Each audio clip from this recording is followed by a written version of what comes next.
ஐயா, ஒரு அன்பர் உள்ளுணர்வை பற்றி கேள்வி கேட்டிருக்காருங்கய்யா. என்ன சொல்கிறாருங்கன்னா, என்னோட உள்ளுணர்வு ஒரு விஷயத்தை செய்யணும்னு ரொம்ப நாளாக அழுத்தம் கொடுத்து கொண்டே இருக்குது.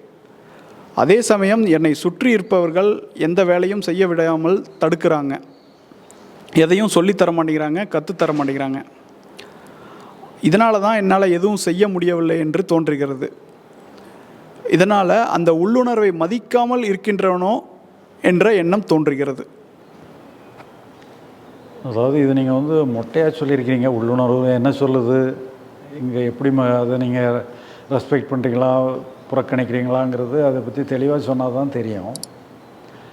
ஜெனரலாக நீங்கள் பார்த்தீங்கன்னு சொன்னால் உள்ளுணர்வுங்கிறது உங்கள் மனசு சொல்கிறது தான். உங்கள் மனசு என்ன சொல்லுதுங்கிறது வந்து கடைசியில் வந்து உங்கள் மனசு சொல்கிறது தான் முக்கியமானது. மனசு சொல்கிறதுக்கு வந்து நீங்கள் என்ன முடிவு எடுக்கிறீங்களோ அந்த முடிவு எடுத்துக்கிட்டு அதுக்கப்புறம் மனசை இணைச்சிக்கிடணும். ஒரு மனசும் முடிவும் எல்லாம் சேர்ந்த ஒன்றா இருந்து சொன்னால் நீங்கள் ஒரு முடிவு எடுக்கிறதுல ஒரு ஒரு ஒரு சரியான முடிவு எடுத்தீங்கன்னு சொன்னால் அதை செய்கிறதுக்கான எனர்ஜி ஆற்றல் எல்லாமே உங்களுக்கு வரும். இதில் மற்றவங்களுடைய பங்களிப்பு வந்து தேவை இருந்தால் பண்ணிட வேண்டிய, அவங்க உதவி பண்ணலான்னு நீங்கள் அதே மாதிரி சிமிலர் பர்சன் வேறு யாரையாவது சந்தித்து நீங்கள் அந்த உதவியை வாங்கிடலாம் தான். அதனால் வேலையை செய்கிற செயல்கள் முக்கியம் பெறணும்.